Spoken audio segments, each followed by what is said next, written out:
Here we go. Taliban baby is ready for the CompTIA Security Plus SY0-701. Because, you know, I'm a badass like that. What can I say? I'm a badass.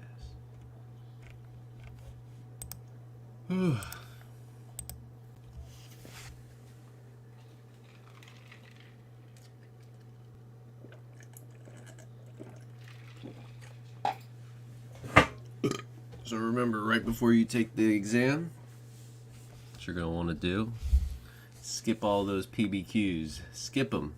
Hit review, skip. Hit review, skip. Go straight into that multiple choice. Before you hit begin exam, just kind of chill. Chill for like a minute. Hang out. David Carlisle, what's good? Good to see you. Hope you're having a fantastic week. My week has been hectic as all hell.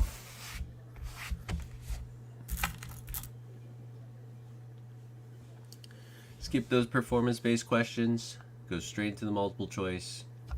Hang out for like 2 minutes before you hit beginning test. Just, you know, get in the right mindset. Try to, you know, jog your memory on things. And then you get going. And then you start taking the test. That's how you do it. David Carlisle, thanks for coming by, saying hi. I'm going to be just live streaming, taking an exam. This is kind of boring stuff, so I don't expect you to hang out the entirety, but thank you for coming by, man. Alright, so this is the one I've been studying for, the 701. How are we going to do? I don't know. But I'm still about 3-4 weeks away from taking the exam, so this would just be a good to see like how well my study's been going. Because I still got a shitload I gotta study. So yeah, let's do it. Let's get started. Taliban baby, you got this. Alright, for the one person who might be watching this, if you want to take the test too, go for it. You know what I mean? Like, we got this. Alright, here we go. Alright, they're already throwing math at me. If a company's server has an estimated single loss expectancy of 15,000 due to an operational failure, okay, and an annual rate of occurrence of these failures is expected to be at 0.1 times per year, what is the annual loss expectancy? So I think this is supposed to be like 10%. If it happens 10% and the single loss expectancy is 15,000, fuck, dude, I hate math. Well, the annual loss expectancy definitely isn't going to be any less than 15,000, so I think it rules out these two. And this one just seems like way out of line, dude. Well, 10% per year, not per month, per year. I'm just gonna go with that one without even thinking too hard about it.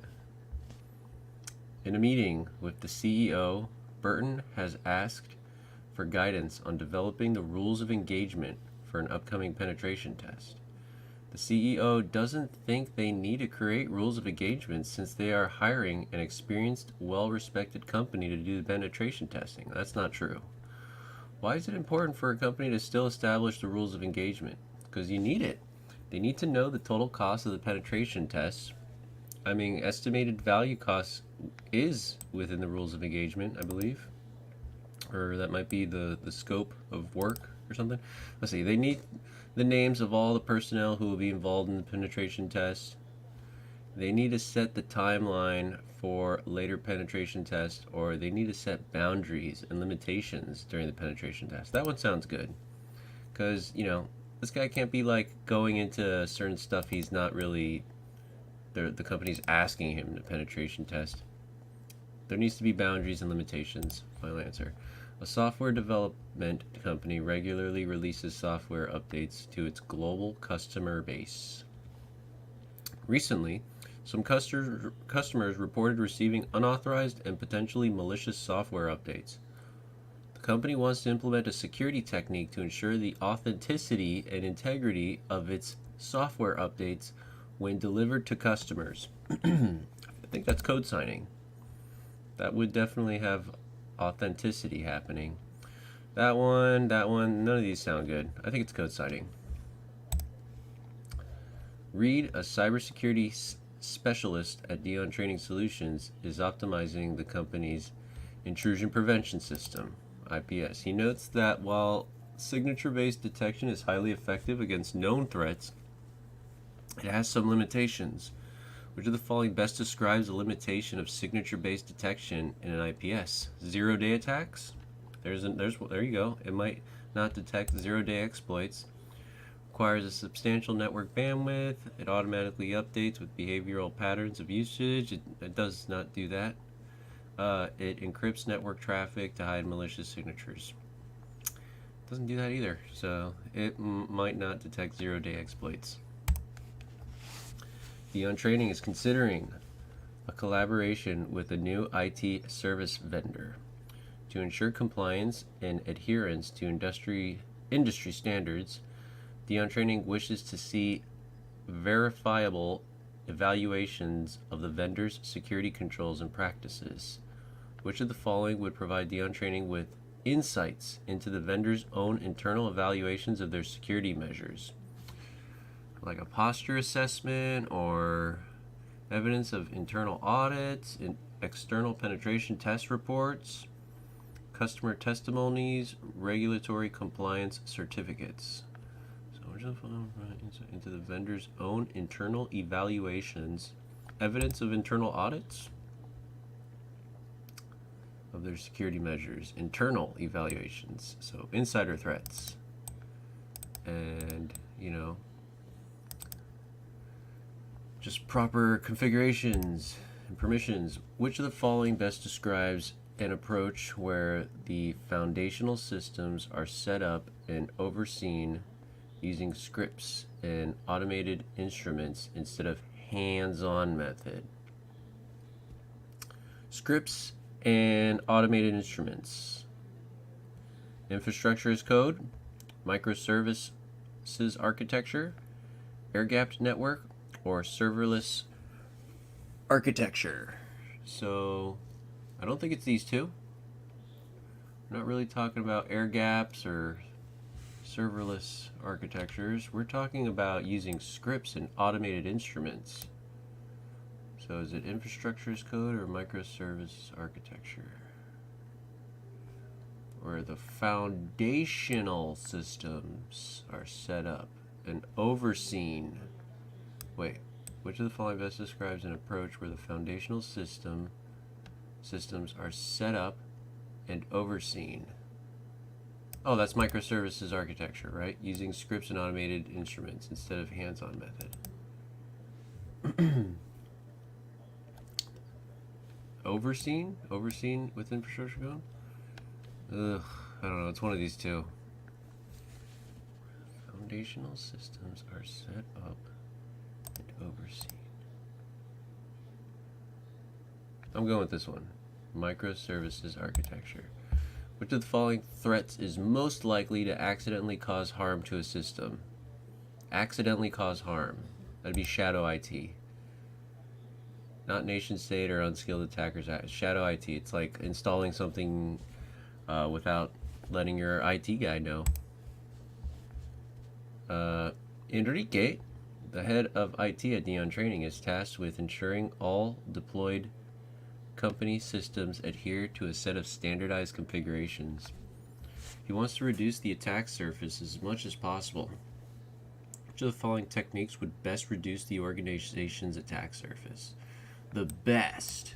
Deploying antivirus software on all company workstations and other devices. Requiring frequent password resets for all employees. Turning off all unused services and closing unnecessary ports. I like that one. That's a good hardening technique. And implementing a VPN for any remote access to company devices. I like this one. I mean, like, if you just turn shit off and close unnecessary ports, like, and you're good. You're good. We're going with that one. Kelly Innovations LLC wants to implement a network appliance that focuses on filtering traffic based on source and destination IP addresses and port numbers. Which layer of the OSI model is this appliance primarily operating at? That would be the transport layer. We're talking filtering traffic based on source and destination IP addresses and port numbers. That would be layer 4, transport. You got data link, layer 3's network, transport, and then layer 5 is like presentation or something.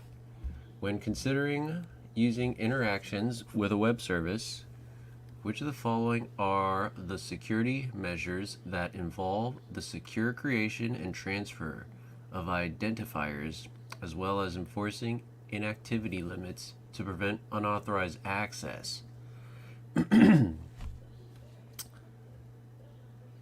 What? As well as enforcing inactivity limits to prevent authorized access sounds like timeout policies. But what is the other one? Security measures that involve the secure creation and transfer of identities. Session management.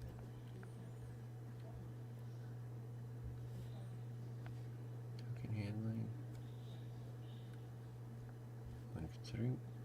When considering users' interactions with a web service. Security measures that involve the secure creation and transfer of identities, as well as enforcing inactivity limits to prevent unauthorized access. Yeah, session management. I'm going with that one. What element of backup strategy involves making data copies regularly at set intervals? That sounds like, wait, what element? Frequency. What element of backup strategy? It's not journaling. Replication. Not really talking about regularly at set intervals. I'm going with frequency. The frequency of your backups. A drone manufacturer employs a real-time operating system to ensure timely task executions while optimizing for real-time performance. Which of the following security concerns might arise?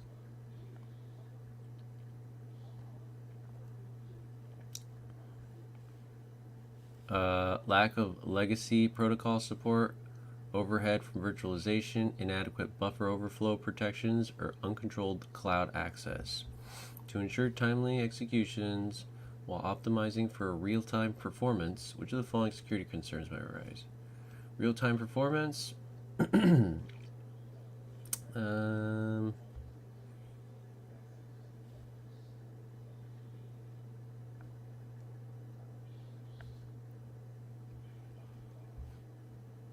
I have no idea. No clue.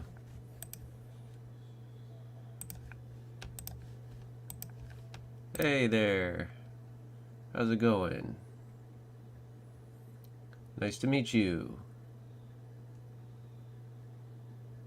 I don't even want to butcher your name because that would be impolite of me, but it's nice to meet you. We're just taking a little Security Plus exam here, and I'm stumped. What is this one? Security concerns with a real-time operating system while optimizing for real-time performance. What do we got going on in that question that is similar to these answers? Inadequate buffer overflow protections? Yeah, maybe. Inadequate buffer overflow protections in a real-time operating system? Because it's inadequate. It's an inadequate buffer overflow. Overhead from virtualization. Lack of legacy protocol support. Uncontrolled. I'm going to go with this one. This one kind of feels like a speed issue to me. Given the need for resilience and the ability to recover in a security architecture, which of the following devices ensures uninterrupted operation during a power outage? Uninterruptible power supplies.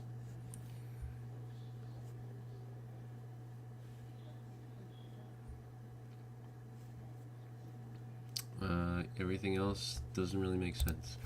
After remedying a previously identified vulnerability in their systems, Kelly Innovations LLC wants to ensure that the remediation steps were successful. Which of the following the best method that involves examining related system and network logs to enhance the vulnerability report validation process? Which of the following is the best? Let's see.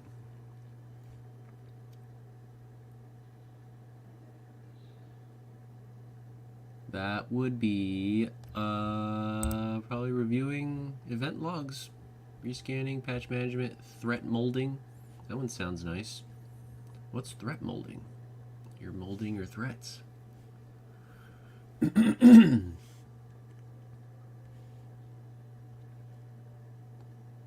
Reviewing, examining related system and network logs, reviewing event logs, right? Threat molding sounds cool though.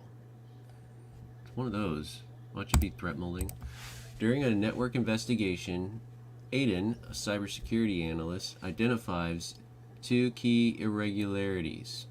The CEO, who tends to work late, logged in from both Paris and Tokyo within 5 minutes. What?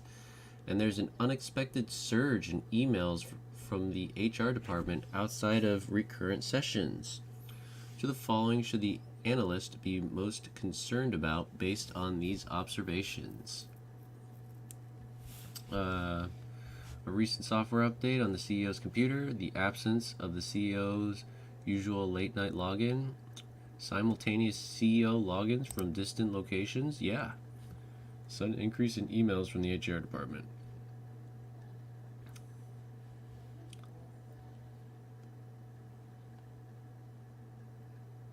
I guess this one. That one sounds like a fucked up situation. You are a cybersecurity analyst working for a software development company that develops mobile applications. The company wants to implement a secure and standardized method for users to grant third-party application access to their account data without sharing their credentials. As a cybersecurity analyst, you recommend implementing OAuth for this process or purpose. Which of the following approaches would be the most effective way to implement OAuth in the given scenario?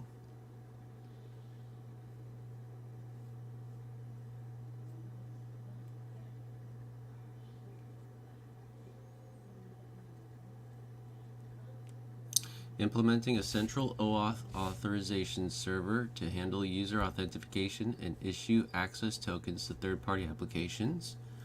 That one sounded nice. Providing third-party applications with unrestricted access to user account data? That don't sound good. Generating random access tokens for users and sharing them directly with third-party applications for data access?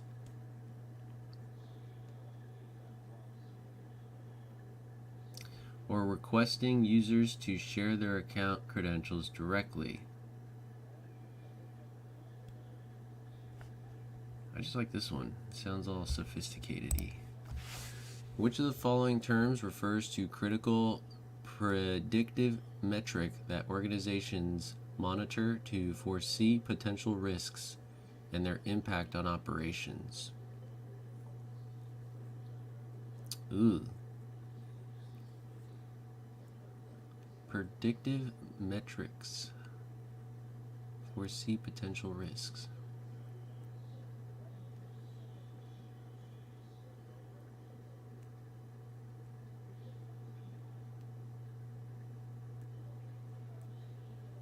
Risk metrics. All right. I don't know. It's a predictive metric, a risk metric, key risk indicators. I think it's risk metrics. Which of the following vulnerabilities is unique to cloud computing environments, posing risks related to unauthorized access and data manipulation? Insecure interfaces and APIs. I wouldn't say side loading or buffer overflow.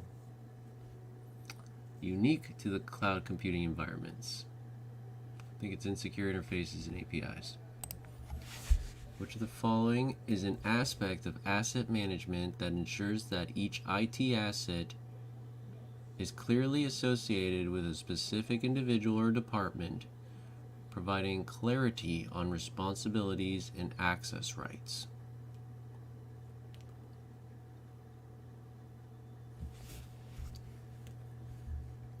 Either ownership or acquisition.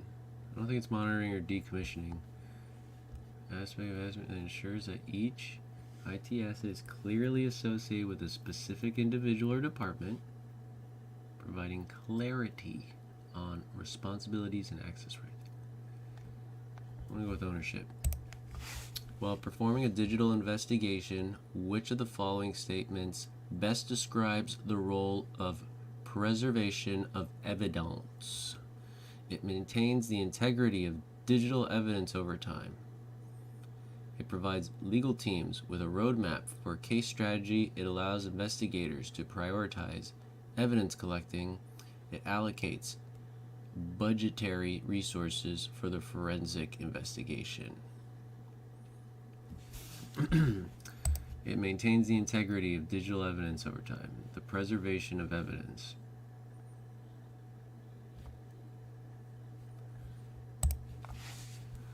Which of the following statements best explains the importance of enforcing baselines when automating and orchestrating secure operations? Enforcing baselines helps to standardize configurations across the system, enabling efficient automation and reducing the risk of security incidents.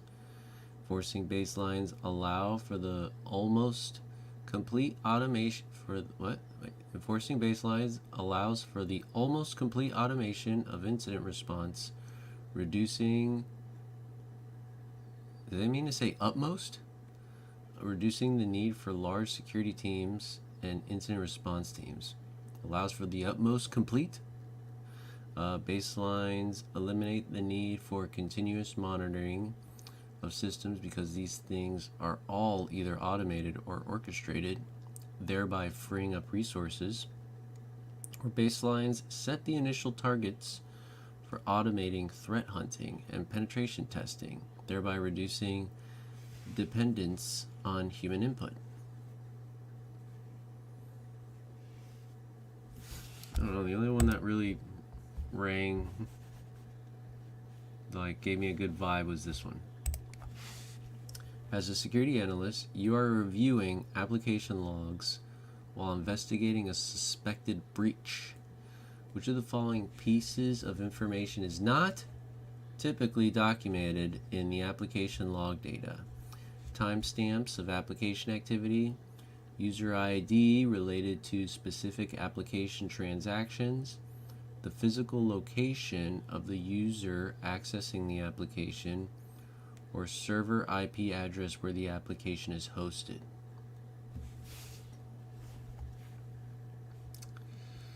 Application logs, user ID one, location, IP address, and timestamps sounds good. But would you really get user IDs related to specific application transactions in an application log? I don't think so. Which of the following statements best explains the importance of patching in the context of vulnerability management? Patching is the process of identifying and fixing security vulnerabilities in software, firmware, and operating systems to prevent potential exploits. Patching refers to regularly updating hardware components to ensure optimal performance and prevent system downtime. Patching involves installing special custom-made features on software interfaces to enhance user experience and aesthetics. Patching refers to the process of securing physical entry points to an organization's premises. What? I'm going with that one. That one rings true to me. A tech company discovers that the firmware in some of their devices contains a hidden backdoor. Upon investigation, it's determined that the compromised firmware came from an overseas supplier they contracted with. The backdoor gave attackers remote access to devices without users' knowledge. What type of attack vector has the company fallen victim of? That is supply chain. It's not blue snarfing on path or drive-by download. Is that like a real thing? Dude, I gotta look that up. That sounds gangster. Drive-by download. I want to put a star there, so I look that up. I think it's supply chain, because they're talking about overseas suppliers, and somewhere something got all screwy. Travid is evaluating an attack that has occurred on his organization's system. He sees that the attacker entered a lot of data into the area of memory in the API that temporarily stores user input. What type of attack did Travid discover? Kind of like a buffer overflow.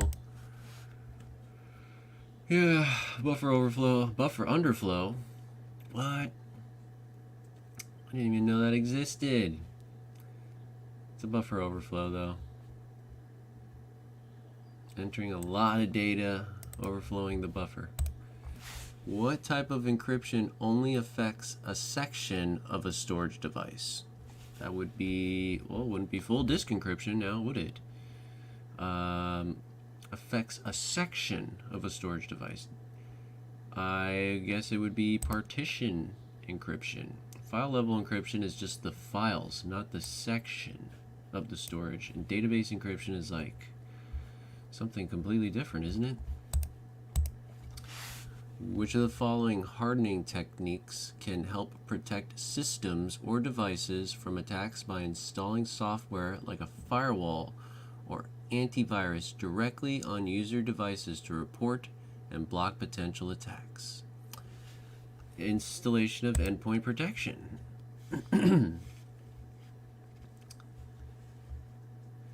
Installing software like firewalls, endpoint protection. Going with that one. Which of the following motivations refers to any act of stealing information from a system or network? Which of the following motivations?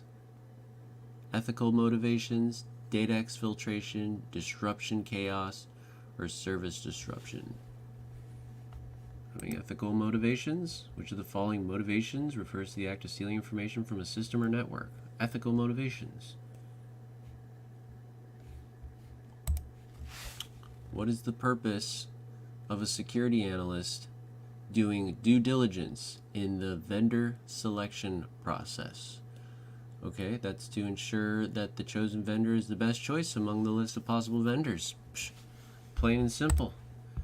To compare multiple vendors, suppliers, to ensure they are all diligent in analyzing their own supply chains. Sounds like a good answer too. To assess the vendor's ability to provide the goods or services when they have promised, or to ensure that the vendor's practices align with the organization's requirements. That one sounds good too. So, purpose of a security analyst doing due diligence in vendor selection.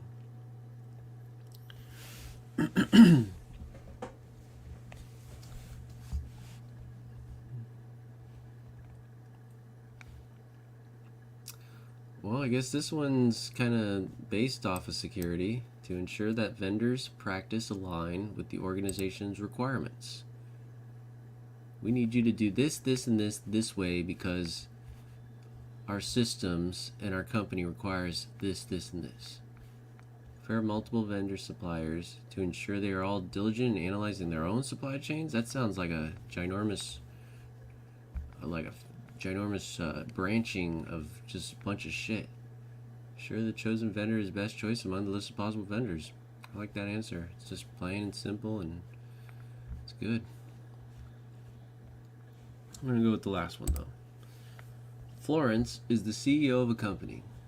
She has the final say over all decisions made regarding the business, IT, accounting, and other departments. What type of governance does Florence company have? That sounds very centralized. No, she has the final say. It's not a committee. Oh gosh. Ugh. I mean, without even reading this, I look at that and I just think to myself, okay.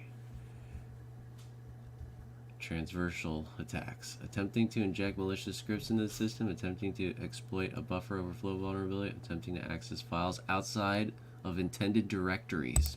I like that one. Attempting to escalate their privileges on the system. I'm not even going to read this. All I see is this right here, and I'm thinking to myself, this one. It's this one right here. Let's see if we get that one right without even reading it. As part of a new building initiative, Dion Training Solutions plans to connect 2 office buildings via a direct physical link.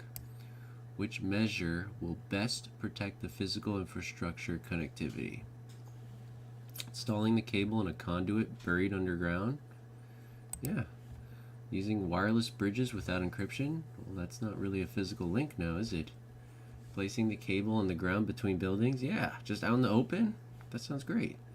Running the connection on overhead poles. That one sounds amazing, so the birds can land on it. It's this one. It's the conduit buried underground. Alright, let's take a break. Good golly. Hey, Ryan Bremer. What happened? I am just taking an exam. And we're taking a break.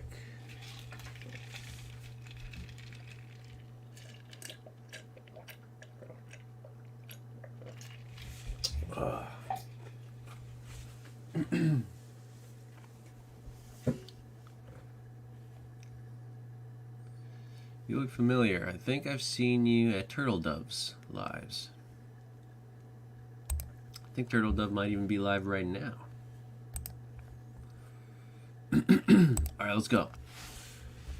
Which of the following characteristics of a cloud architecture model describes a model that can quickly recover from failures due to adverse conditions?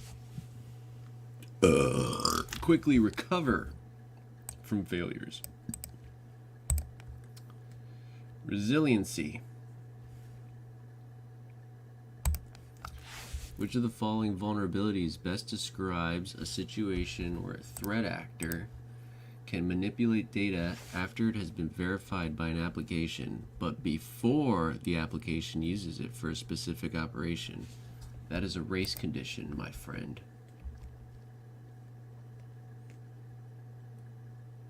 But man, I really like some of these other answers. Like time of check? What is that? Horizon Security, a cybersecurity training company, experienced a data breach due to a vendor's negligence. I like that word. Negligence. This breach led to a significant loss of sensitive customer information and damage to the company's reputation. What type of consequence is Horizon most likely to face? Oh, this breach led to a significant loss of sensitive customer information and damage to the company's reputations. That is reputational damage. At Kelly Innovations, LLC, Susan has been entrusted with determining the purposes and means of processing personal data for an organization's new marketing campaign. She decides what data to collect, how long it will be retained, and with whom it will be shared with. Which of the following best describes? She sounds like the data owner, or like the, not the processor, custodian, controller. Yeah, data controller. Data subject? She sounds like a data controller to me. She's collecting it, how long it will be retained, and whom it's going to be shared with. Sounds like full control. Susan, a security analyst at Kelly Innovations LLC, is reviewing alerts from the IPS. She recognizes a pattern of false positives from signature-based detections. Which of the following is the most likely cause for false positives in signature-based detection systems? The IPS is scanning encrypted traffic only. The system is only updated with old signatures. Signature databases are stored in volatile memory, or the signatures require tuning. I mean, I guess that one, right? A little bit of fine tuning we got to do here. Which of the following best describes the primary purpose of archiving as a method to bolster security monitoring?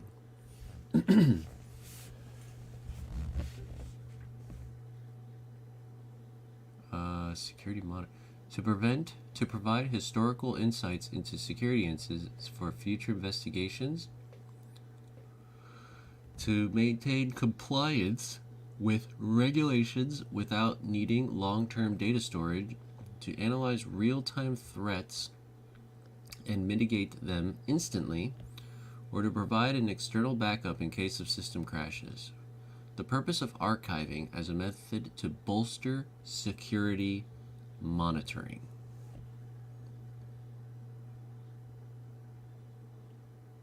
So, last one sounds like recovery. Provide historical insights into security incidents for future investigations. That sounds like security monitoring. To maintain compliance with regulations without needing long-term data storage. I want to go with this one.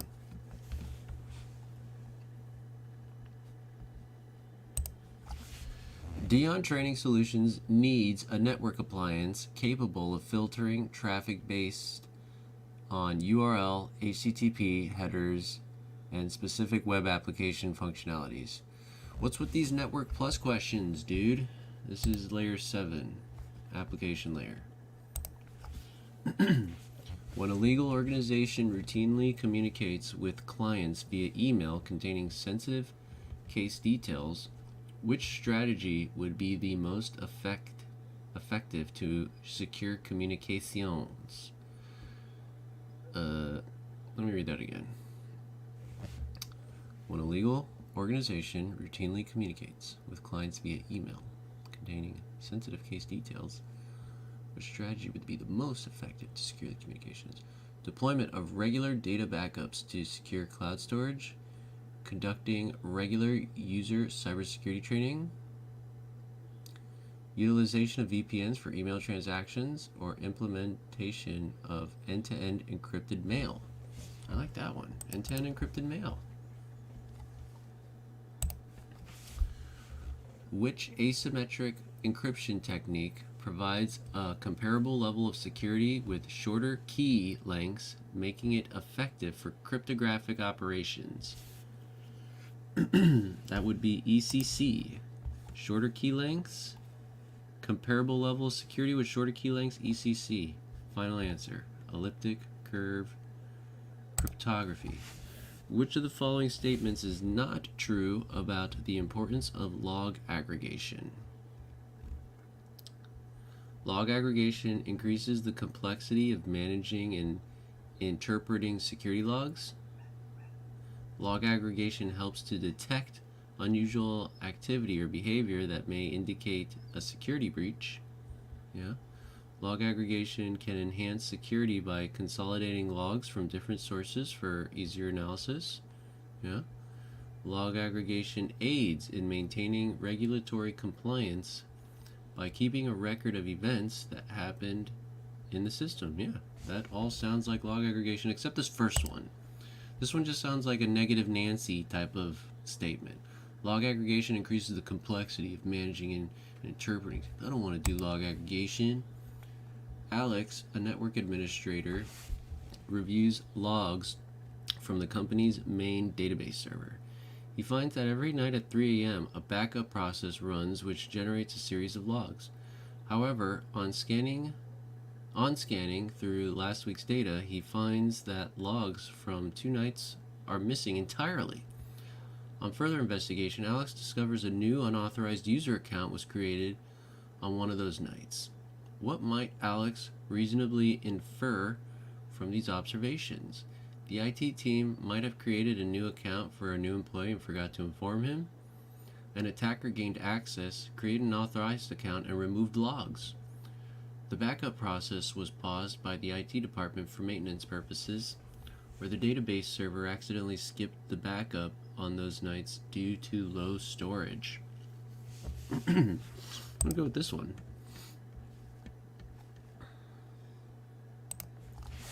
When evaluating the introduction of automated systems in a security operations center, which of the following is a prominent time-related benefit that security professionals might expect? What was the question? When evaluating the introduction of automated systems in a security operations system, okay, automated systems, which of the following is a prominent time-related benefit that security professionals might expect? Okay, extended working hours? No. Longer periods for system patching? No. Reduced response time to security incidents? Or increased time for team meetings? I guess that one, right? Because we're automating shit. Now we can meet. We can hang out. We can get pizza parties. We can do pizza parties. Which of the following statements best explains the importance of environmental variables in regard to vulnerability management? Well, we're halfway done. We have 52 minutes. That's pretty good. Let me take a break. Good gosh. Good golly almighty.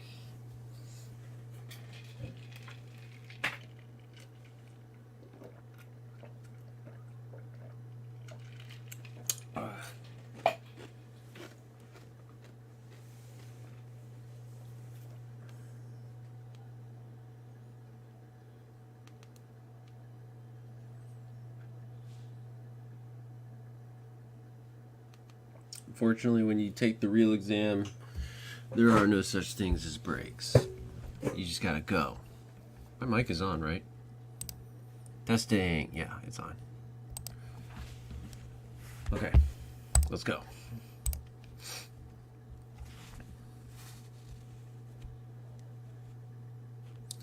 Environmental variables refers to the unique characteristics of an organization's infrastructure that can affect vulnerability assessments and risk analysis.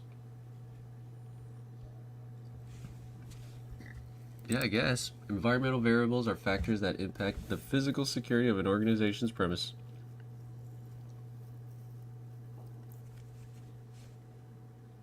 Environmental variables are parameters used in vulnerability scanning tools to assess the security posture of an organization's network and infrastructure. Environmental variables are specific conditions that trigger an automated response when a vulnerability is detected in an organization system. Well, it's not that one. Environmental variables are parameters used in vulnerability scanning tools. Environmental variables are factors that impact the physical security of an organization. I'm going to go with the first one. Which mitigation technique involves shutting off specific entry and exit points in a system to prevent potential vulnerabilities or unauthorized access? Disabling ports.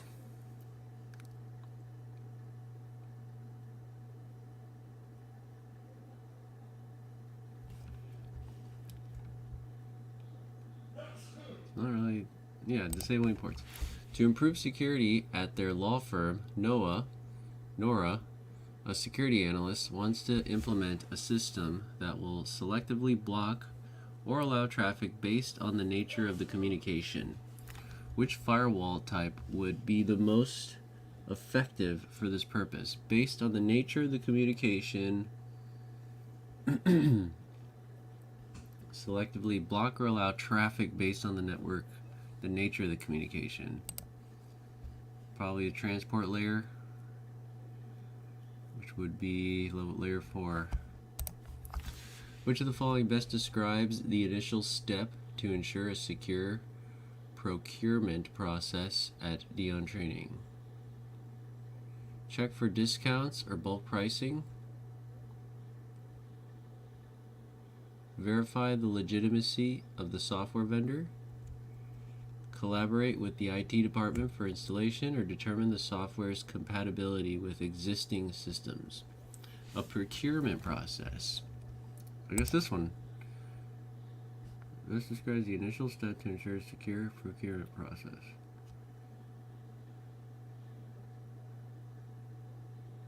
We want to procure this software. Collaborate with IT, installation, determine the software's compatibility with existing systems. I want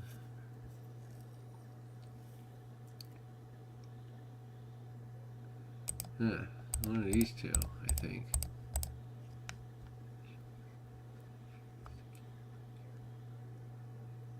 I'm going to go with this one.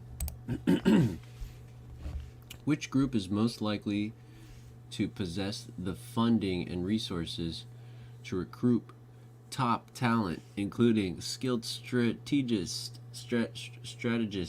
designers, coders, and hackers? Independent black hat hacker, criminal syndicate, open source developer community, or security researcher? I was really hoping nation state would just be on here. That would be easy. But nope. Independent black hat hacker? Nah. The funding and resources? Independent black hat hacker? Maybe a criminal syndicate would have the funding and resources? Open source developer community? What? Security researcher.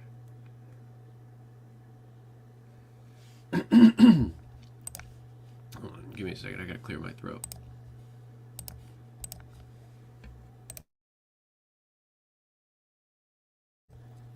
Okay. I'm gonna say criminal syndicate. That one sounds badass. Why might an organization be particularly concerned about introducing automation tools that become single points of failure during secure operations? Challenges in upholding data confidentiality, issues related to system scalability and slow authentication, potential gaps in maintaining data integrity, or compromised availability leading to operational disruptions. That one. Which of the following terms emphasizes the mathematical structure used to scramble data so that only a specific key can unscramble it?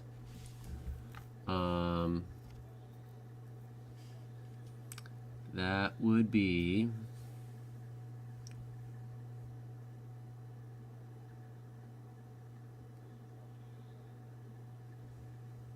I guess, I don't know. I don't like these answers. Encryption algorithm?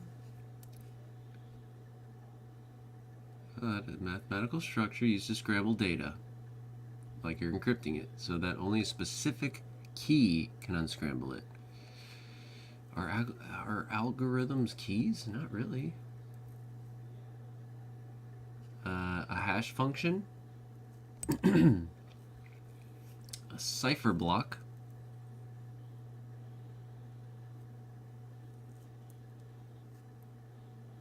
Only a specific key can unscramble it. Digital signature.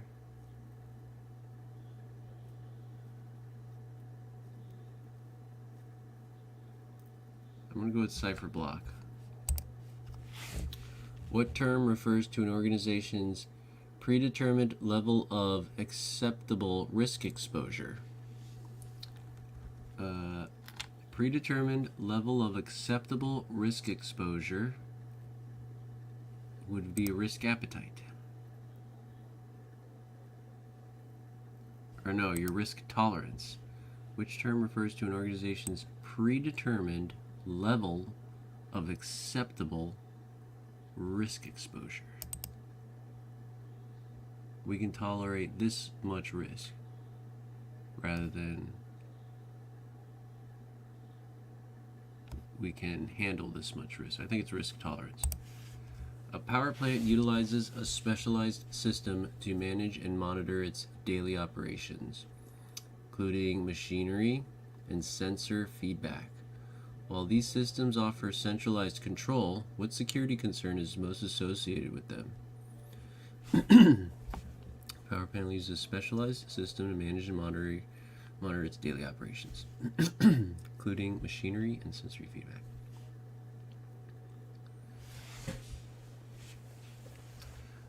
Constrained memory use, optimization for containerized deployments, runtime efficiency, consistency, limited security update capabilities.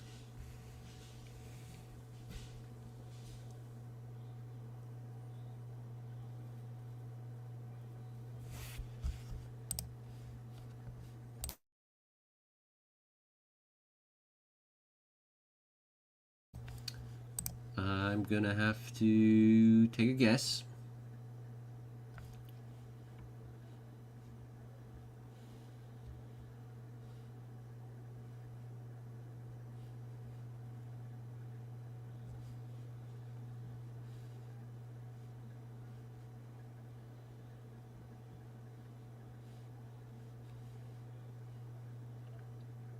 I'm gonna go with that one. I don't know. Are we talking about like SCADA or like industrial control systems? What are we talking about? I'm going with that one.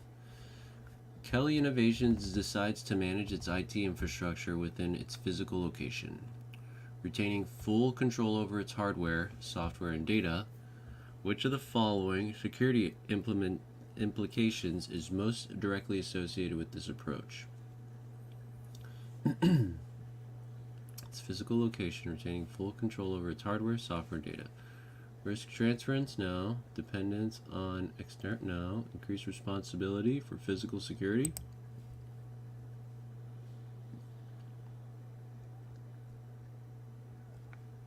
I guess so, yeah. Which of the following terms best describes the validation of the accuracy and thoroughness of compliance-related reports? Attestation.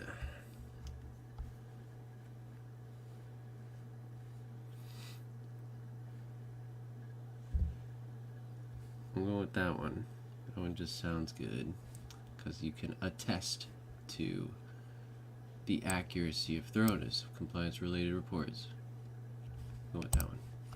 Which mitigation technique involves the use of tools like Nagios and Splunk to continuously observe and check the operation of a system or network? I guess monitoring. I have no idea what either of these are, dude. Jamario, a security analyst at Dion Training, has just completed a vulnerability assessment on a company's internal web application. One of the vulnerabilities detected has a high likelihood of being exploited and, if successful, could expose sensitive customer data. Based on severity and potential impact, how should this vulnerability be classified? Well, a high likelihood of being exploited, sensitive customer data, I mean, it sounds pretty critical to me.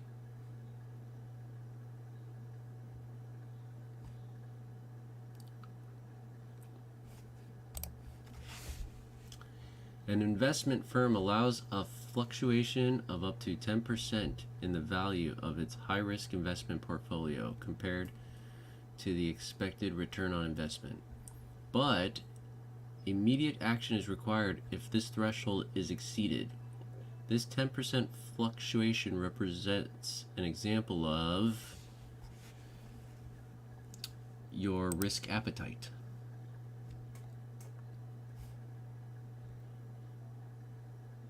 Because you're willing to eat that 10% of losses. Reginald, an IT manager, is the owner of a file on a server and wants to grant his colleagues access to the file. He is the only one who can decide who is allowed access to the file. That's discretionary access control, DAC. Which of the following best explains the difference between an agent-based and agentless network access control? Agent-based NACs use network-level protocols to authenticate users, while agentless NACs use additional software to authenticate users. Both require additional software installed on the network devices to monitor traffic, but agentless NACs collect more data. Both involve monitoring network traffic without the need for additional software, but agent-based NACs collect more data. Or agent-based NACs use additional software to authenticate users, while agentless NACs use network-level protocols to authenticate users.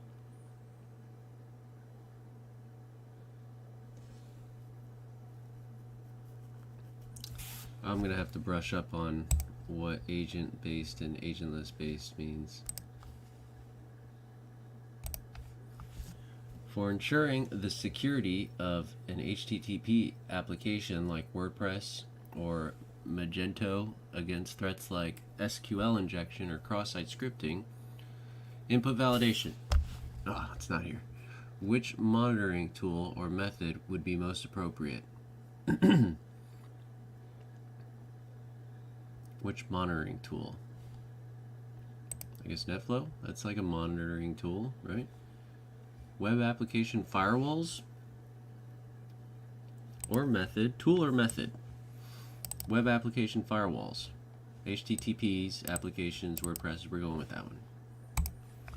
Dion Training Solutions is aiming to optimize their wide area network while ensuring advanced network management and performance optimization. They are considering a solution that can be deployed both on-premise and in the cloud. Which of the following technologies would best match their requirements? Dang, I forgot what SASE meant.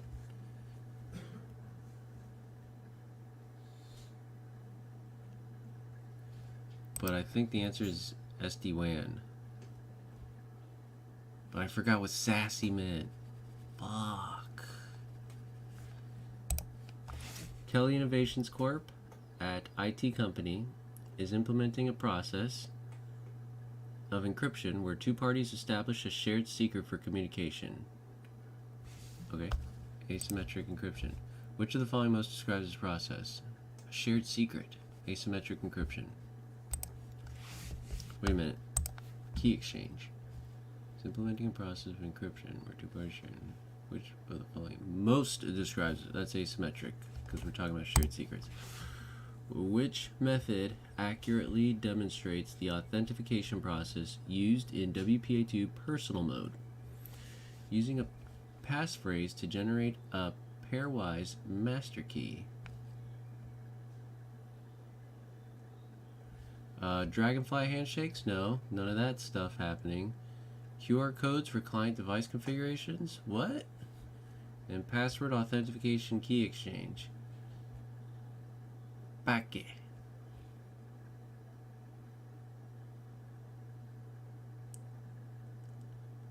Well, it's either PMK or Paque. I'm gonna go with that one.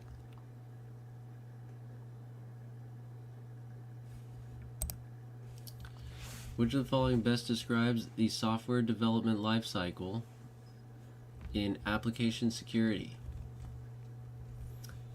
The software development lifecycle. It replaces the need for regular software updates and patches.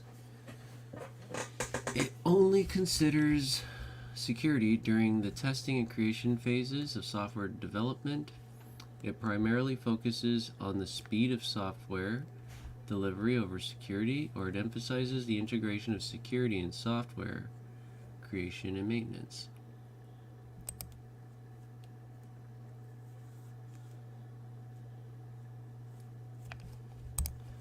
Which of the following best describes an organizational structure that allows for autonomous decision-making in separate departments or sectors within the company?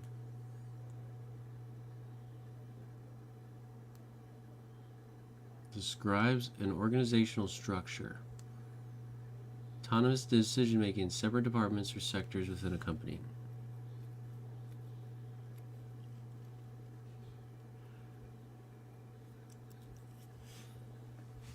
I'm just going to go with the one that seems the most familiar to me, which is that one, decentralized governance. Which of the following best describes how automation and orchestration in cybersecurity operations influence employee satisfaction and retention? Directly increases salary packages, reduces repetitive and mundane tasks. It's probably that one. Decreases the demand for cybersecurity professionals, facilitates frequent role rotation amongst teams. We'll go with that one. When sending an encrypted message to Dion Training, a client would use which of the following to ensure only Dion Training can decrypt and read the message? That would be which of the following a client would use which of the following to ensure only when sending an encrypted message to Dion Training. You sent it. A client would use which of the following to ensure only Dion Training can decrypt and read the message? That would be a private key. I feel like they're trying to play a trick on me with the public key, but I think it's still a private key. An HR department for a large corporation is looking to streamline the onboarding process for new employees. How can scripting contribute to this goal in terms of system access? Facilitates personal interviews between IT and new hires. Generates hard copy user manuals for each new hire, automates the provisioning of account credentials, or directly improves the onboarding training content.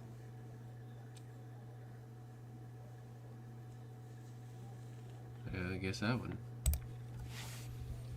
Which of the following mitigation techniques can help protect a device from unauthorized network traffic solely by using software that can control network traffic based on predefined rules and policies?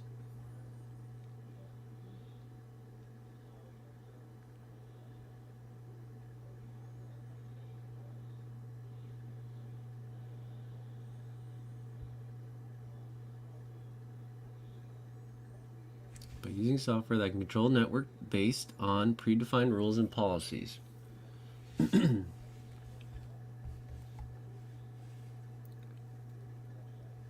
Host-based firewall.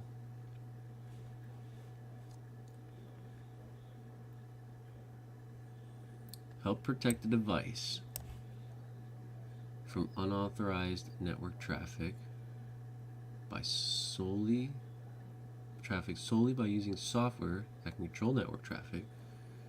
Host-based firewall. Kelly Innovations Corp. Sarah noticed that their core business application, which tracks customer orders, was not updating inventory levels accurately. A recent update seemed to have introduced a bug. Which of the following would offer the best solution? Application restart, patch management, dependency check, or application rollback? I guess rollback. Application rollback it. Because you want to roll back the update. When considering the RSA algorithm, which description best captures its underlying mathematical property used for public key cryptography? The RSA algorithm.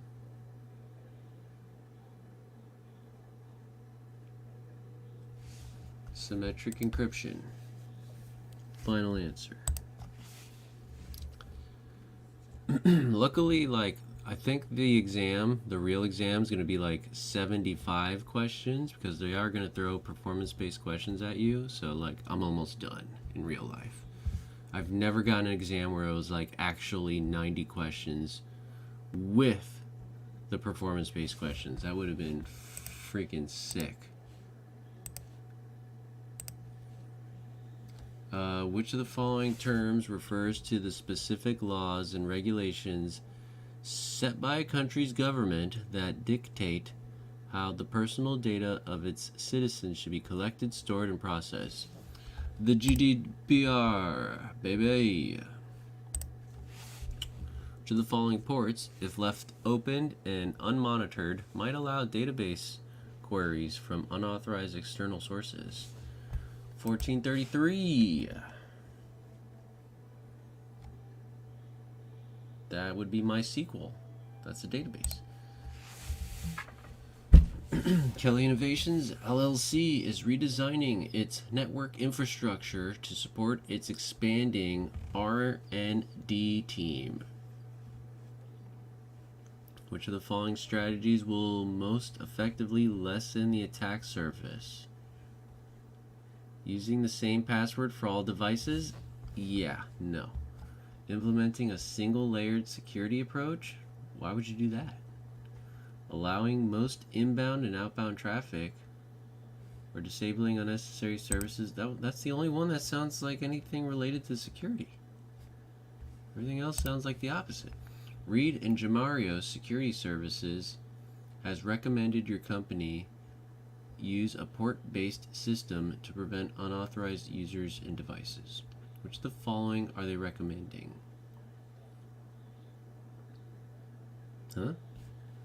Has recommended your company use a port-based system to prevent unauthorized users and devices. I guess that would be 802.1x. Before disposing of old computers at Kelly Innovations LLC, Sasha receives a document that confirms all data has been securely removed.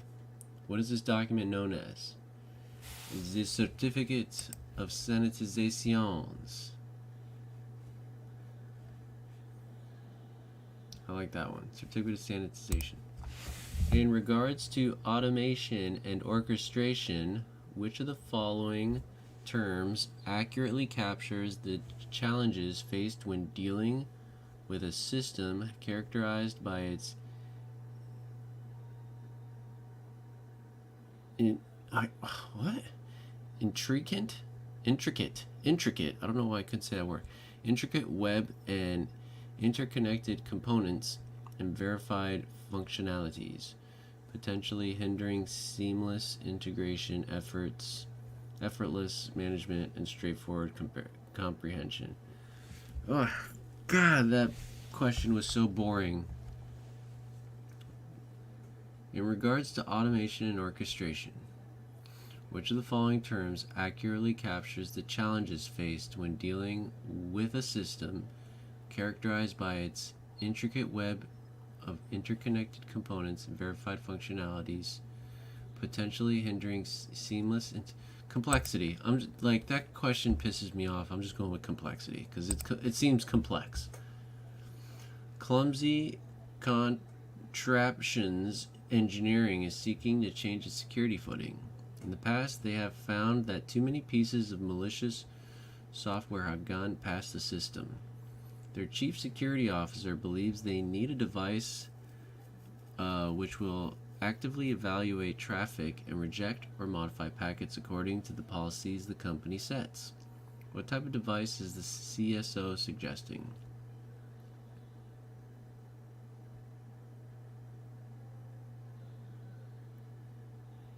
Maybe it's SASE.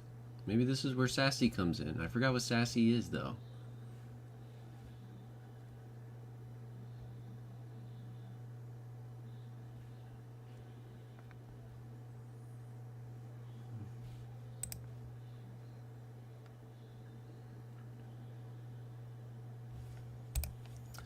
Which of the following hardware issues that results from products that are no longer being made or supported but are still usable?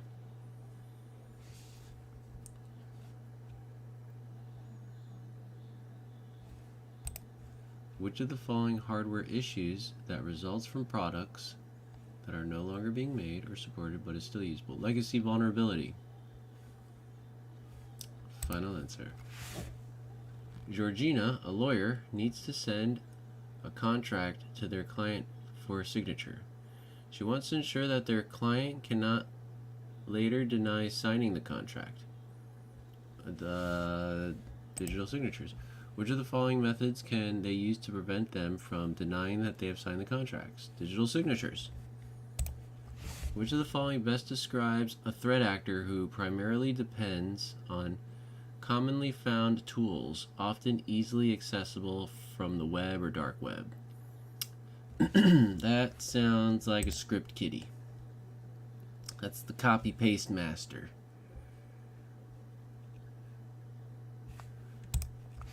Within the IT department, Sarah has been designated to oversee the security measures for the new data management platform.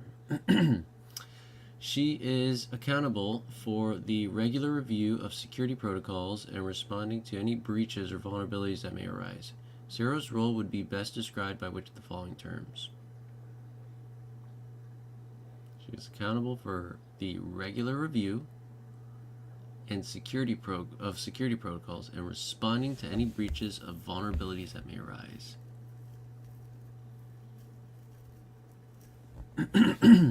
I guess I'll just go with risk owner.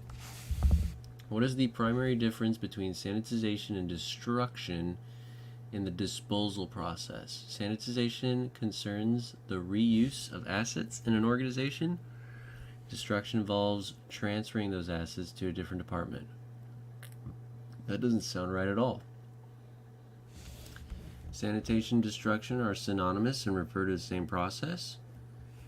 Well, they might. Sanitization involves erasing data so it cannot be recovered. Destruction is total physical demolition of the asset. Sanitation refers to physically damaging. No. I guess this one. This one sounds like, that one sounds good.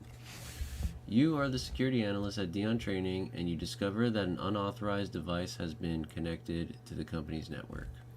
As you investigate, you discover that the device was added so the employee could play video games during her breaks. What type of threat actor do you have? That's an insider threat. Wait a minute, but it might be Shadow IT. What type of threat actor are you dealing with?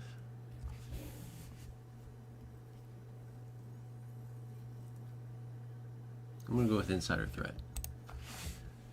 What is the name of the cryptographic key that can be freely distributed and used by others to encrypt messages? A symmetric key? A public key?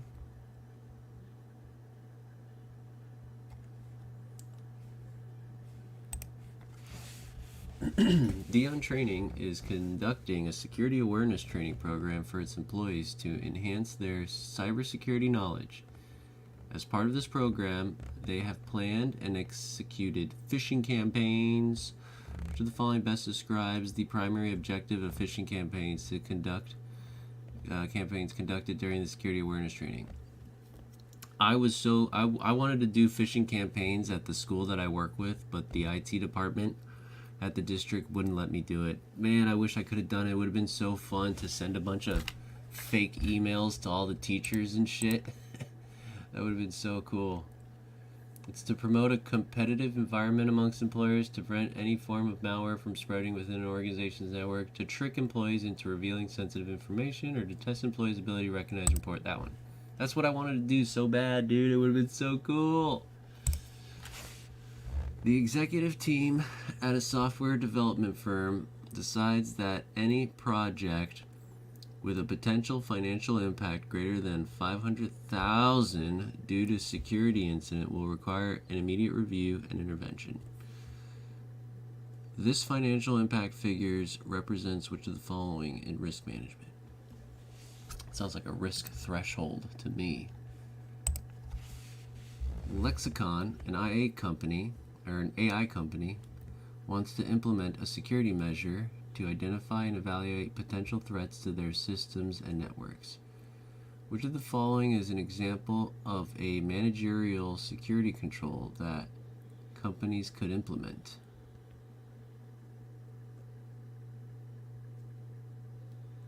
Wait, what did I want to do? I was zoning out. Wants to implement a security measure to identify and evaluate potential threats to their system and networks. Intrusion detection system. Following example, managerial security control.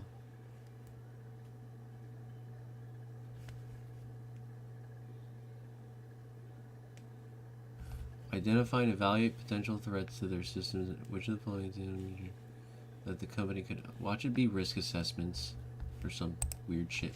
Which of the following mitigation techniques can help enforce compliance with security standards and policies on a system or network by designating programs that are allowed to run and blocking all other programs that are from being run? An application allow list, patching, configuration enforcement, or least privilege.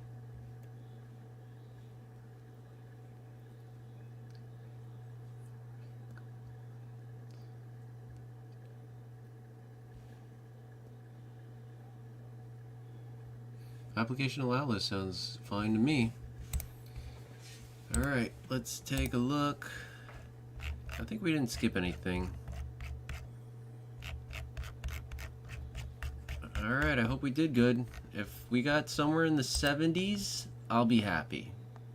I'll be happy with anything in 70s. Oh, we got 80%! Damn, I'm smart. That's a lot better than I thought I would do. 80% is great. But, God, man. General security concepts, I did really bad in. Because that's like the theory portion of it. It's so boring to me. Security operations, I fucking killed. And I did pretty good in threats, vulnerabilities, and mitigations. Because those two are like fun. Security program management and oversight, meh. Hey, not bad though. 80%. Hey, look who it is. We got we got Coin Dragons, we got Doctor Who's, we got freaking coin peeps up in here. What's up? I just took an exam and I did a lot better than I thought I would. So this is good because I'm not even, dude, I got about like fucking 12 more of these exams that I'm going to take. I might not do them all live, but I just wanted to do one of the 701's lives, see how well I did. 80% is great. For being only halfway done with my studies, this is a great.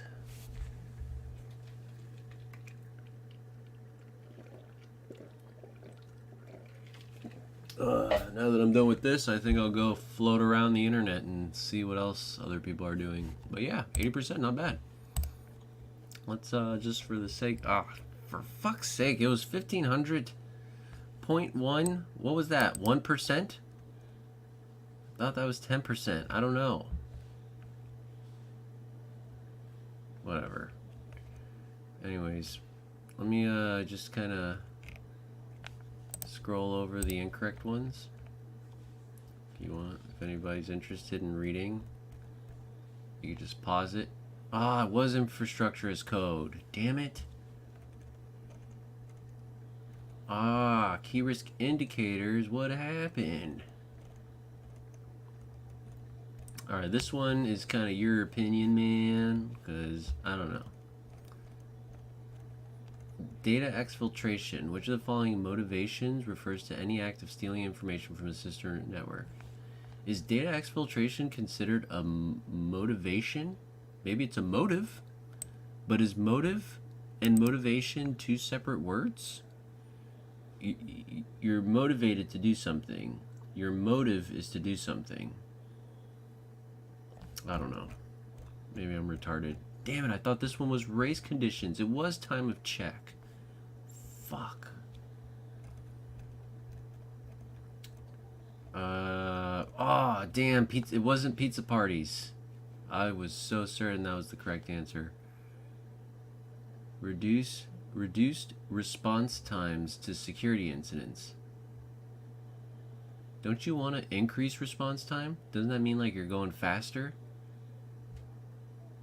Isn't a reduced response time meaning it's taking longer?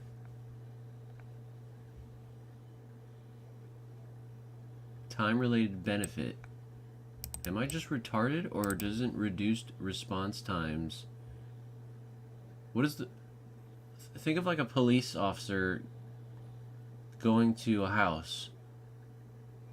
Increased response times would mean they got there faster, right?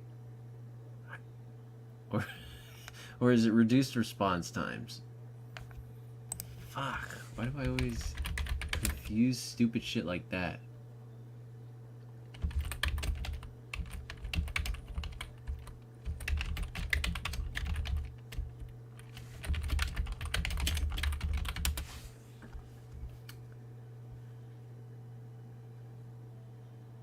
Oh, a lower average response time typically means better performance.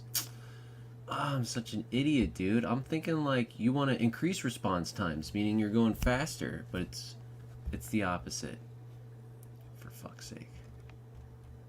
Ah, this one was layer 7 firewall. Block and allow traffic based on the nature of the communication.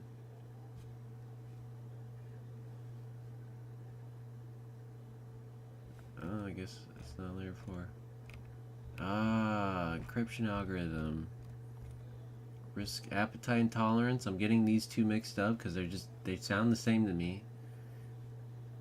Like, risk appetite is like, think about food. Like, how much, what is the risk, what is the appetite? What are you willing to eat when it comes to risk? Where tolerance is like, what can you eat? You gotta avoid like spicy risk, right? You have to avoid fatty, greasy risk. But somehow I got it mixed up. Ah, it was key exchange, dude. But that to me was not the most. That one didn't describe it the most, but I guess I was wrong. Ah, I knew they were trying to trick me here with public and private keys, but I still felt like private key was the right answer. I don't even know what a trapdoor function is, so that one I'm gonna have to read up on. National legal implement, whatever. Inline, whatever. End of life vulnerability and legacy vulnerability. Which of the following hardware issues that results from products that are no longer being made or supported, but are still usable? I mean, they both kind of sound the same to me. Legacy is like old shit, and then end of life vulnerability is also old shit. It was Shadow IT. I knew it. This is the one with the video games, right? Play video games? I knew it, but I thought Insider Threat was... I mean, Insider Threat could also be considered like accidental. That's why I went with Insider Threat. Insider Threat isn't always like that evil employee who's stealing shit from you. It could also be unintentional mishaps. But it was still Shadow IT. And then this last one was risk assessments. Yep. And I went with IDS. But still, dude, I got an 80. That's great. I'm still very proud of myself. Okay, I'm out of here. Take it easy. Peace out.